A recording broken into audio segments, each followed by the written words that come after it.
Mga ka-sports, alam natin opisyal na si Coach Norman Black ang bagong head coach ng Gilas Pilipinas para sa darating na 33rd SEA Games sa Thailand. Matapos ang ilang linggo ng ekspekulasyon, kumpirmado na si Coach Norman ang muling mangunguna sa ating pambansang koponan. Dala ang karanasan, disiplina at winning mentality ng ilang dekada niyang ipinamalas sa PBA at sa international stage. Hindi na bago si Coach Norman sa Gilas dahil siya ang isa sa pinakamalaking ambag sa Philippine basketball history, mula sa pagiging dominant import hanggang sa pagiging championship coach sa PBA at mentor ng future Gilas stars tulad ni Chris Newsom, Basser Amer at Scotty Thompson. Ngayon, SEA Games ang tanong, kaya niya bang ibalik ang gintong medalya sa Pilipinas?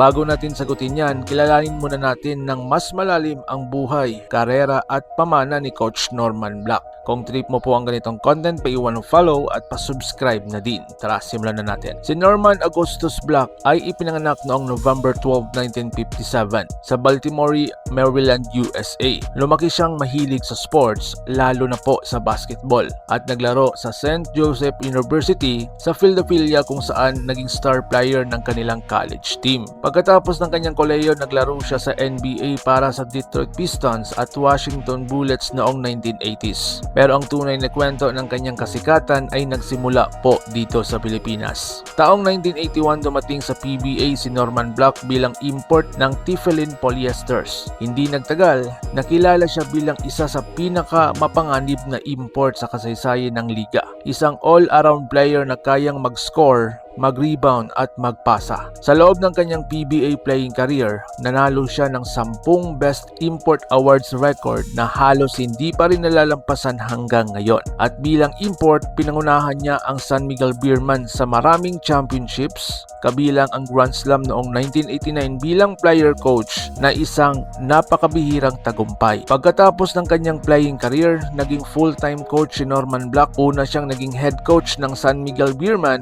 kung saan siya ang nagpatuloy mapanalo ng titulo. Mula 1989 hanggang 1998, pinangunahan niya ang San Miguel sa multiple championships. Kasama na ang mga all-time greats tulad ni Hector Calma, Samboy Lim at Alan Kaidik. Pagkatapos nito, lumipat siya sa iba't ibang teams tulad ng Pop Cola, Santa Lucia at Ateneo Blue Eagles, kung saan siya ay nag-iwan ng malalim na marka sa collegiate basketball.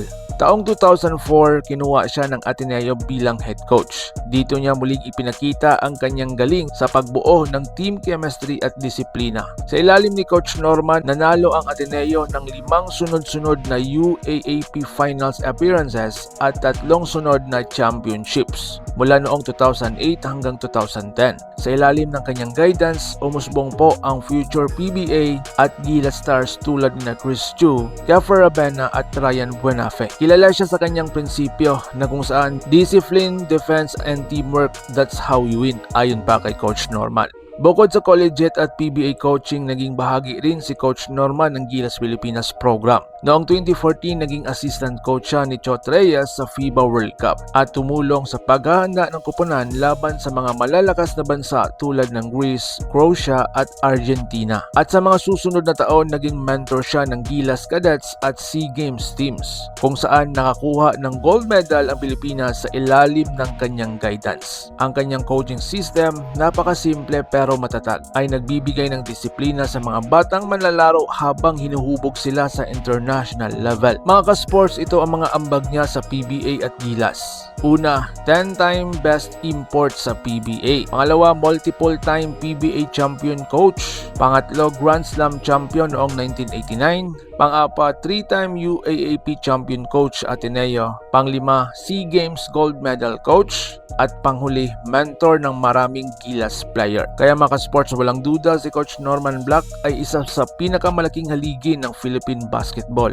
Isang Amerikano na minahal at niyakap na parang tunay na Pinoy. Ngayon mga ka-sports, siya na po muli ang coach ng Gilas Pilipinas this coming 33rd SEA Games at bit-bit niya ang parehong sigla at disiplina na nagpanalo sa kanya noon. Sabi nga ng marami mga ka-sports, if there's one man who knows how to win in Southeast Asia, it's Norman Black. Kaya abangan natin kung paano niya muli babawiin ang gold medal para sa bayan. Dahil para kay Coach Norman Black, hindi lang ito laro, ito ay karangalan para sa Pilipinas. Kung nagustuhan mo po ang ating video, paiwan ng follow, subscribe at pahit ng notification bell para updated po kayo mga ka-sports sa ating mga uploads. So paano?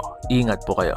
Point, Añejo Rum 65 versus San Miguel Beer. Currently, San Miguel is up by 5, 15-10. Dante Gonzaga looks around, finds the make Cuenco is blocked by Norman. The bottom crossing center line, the bounce pass to Norman Black, right quarter court jumper.